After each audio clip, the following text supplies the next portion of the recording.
aux revendications des syndicats bëgg nañoo répondre aux revendications ou aux sollicitations d'autres acteurs yi nga xam te ñoom la ñuy seqal mbir mi mais quand c'est impossible bu mënul nekk en fait même bu ñu tëjee entreprise yi 1 an mënul nekk te day gën a aggraver sax la situation parce que li ñu waroon a doxale dootul doyati par rapport ak li ñuy di générer moo tax may encourager le gouvernement di encourager les acteurs à ce que ñu waxtaan dans la sérénité te jël Sénégal teg ko ci kanam dans la vérité pour fexe am des consensus forts mais qui sont aussi progressistes man syndicaliste laa woon su ma déggee syndicaliste di def yenn revendication xam naa lu ci maandu ak lu ci jaadu ak lu ci jaadu.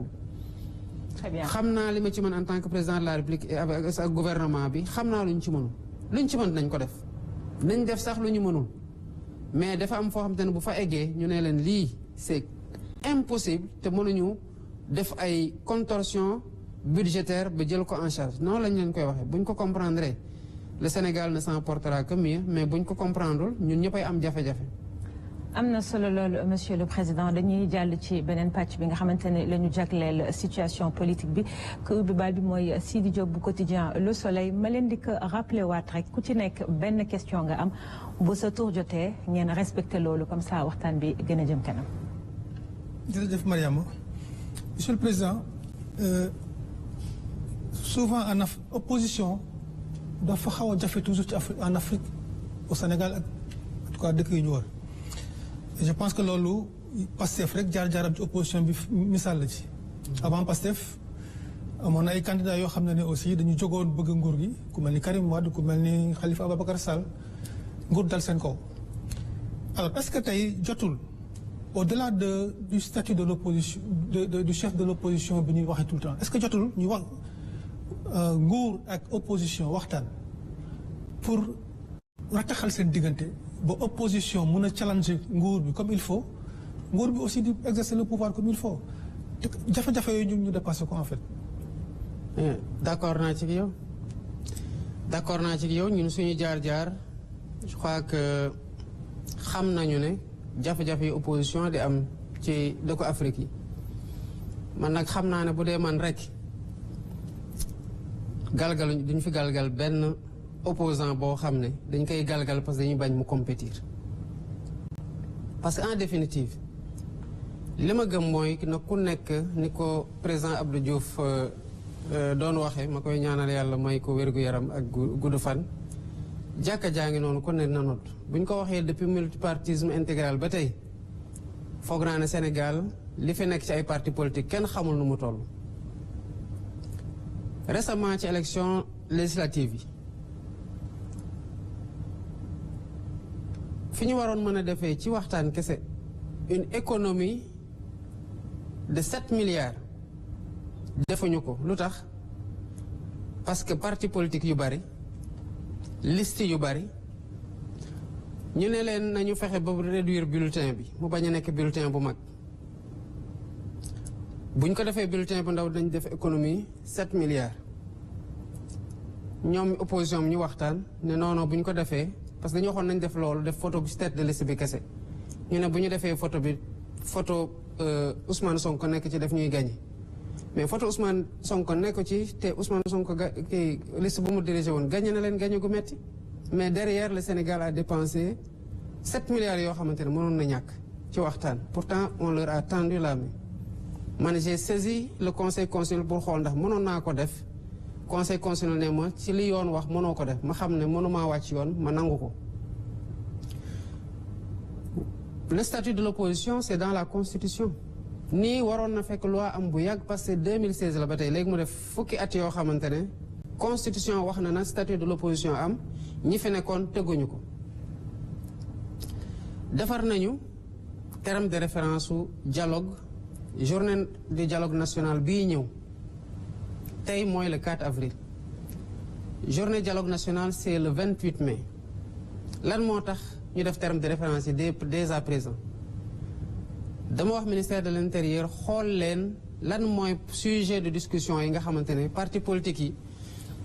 ak société civile yàgg nañ coo waxtaan te amuñu ci ay consensus yu fort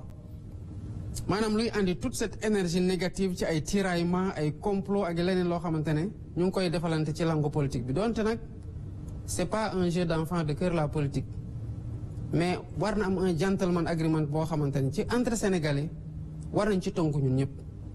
ñu defar un projet de terme de référence ma jox ko au pôle juridique de la présidence qui sont mes conseillers ñu am luñ ci yokk ñu jox ko au pôle politique ñu am luñ ci yokk ñu delloowaat ko ministère ma ne ko jëlal terme de référence yi dès le début avril nga jox ko à tous les acteurs ñu amandé ko ñi nga xamante ne amuñu ci amendement nañu def seen contribution répondre la ñi ci am amendement ñu def seen contribution yokk ci amendement yi def contribution ci amendement yi ñu jox leen weer pour que dans la préparation organisation travaux yi parce que boo daree dajale politiciens yi ni mu leen xamee ñu ñëw dans le cadre d'un dialogue qui doit être encadré dans le temps parce que c'est un coût aussi bëgg a waxtaanee lépp en même temps de façon brute mën na am conduite travaux yi jafe te pourtant y a beaucoup de choses yoo xamante ne buñ ci waxtaanee ba teg yàgg na noonu lañ koy defee ak société civile def leen ko ñoom jox leen ko lu tax may def loolu li tax ma koy def parce que dama gis na ñun malgré lu ñu dajloo yëpp ak lu ñu xeex yëpp ak lu mu jural Sénégal yëpp ak sénégalais yi mais bu ñu demee ba sénégalais yëpp jàpp ci ba ñu forcer élection am lan moo xew sénégalais yi dañoo xëy le dimanche 24 mars ndekki ba suur sangu ba set solu ba rafet dem voter dox ndànk dem seen kër di xaar résultat yi ngoon jot ñu proclamer résultat yi ñu dóor xam ne dóor nañ leen ñu féliciter ki leen dóor Sénégal jëm kanam le lendemain ñëpp liggéey ça signifie que le peuple est à la hauteur du statut du Sénégal en matière démocratique homme politique yi nag la ñu war a dugal dans un couloir de responsabilité le gouvernement gouverne comme nañ ko waxee l'opposition s'oppose lépp sa mën a nekk dans le respect et dans la sanctuarisation des questions yoo xam ne dañuy xam ne lii kat du lu war a nekk ay xiiroo ak ŋaayoo ci langue politique bi loolu war nañu mën a déggu mooy le sens du dialogue sur le système politique il y a une logique de rationalisation bi ci war a am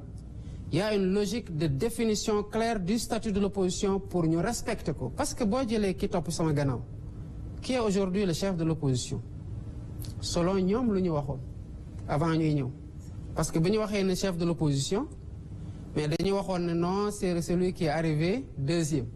boobu ñun majoritaire nañu ba dialogue amoon na fi sax sam prédécesseur gëstu jox parole kenn ne ko chef de l'opposition kon suivant seen logique le chef de l'opposition aujourd'hui mooy ki ñëw sama gannaaw directement mais kooku lu mu am ci voix sénégalais yi ko votel ak boo cumuler les 46% de l'électorat yi voté wul mais c'est pas parce que seen candidat gañewul que amuñu baat ci réew mi dañu am baat ci réew mi ceux qui ont voté contre Diomaye on voit au chapitre dans le champ politique selon nag ni ñu ko organiser suivant nos règles loolu lu ma accepté la te ñun gouvernement bi loolu la ñu accepté bu ñu nekkee ci opposition bi dafa am lu ñu askanoo maanaam dugal ko ci suñu ADN moo ñaalañ ko suñu bopp ak suñu militant mooy le débat technique politique sain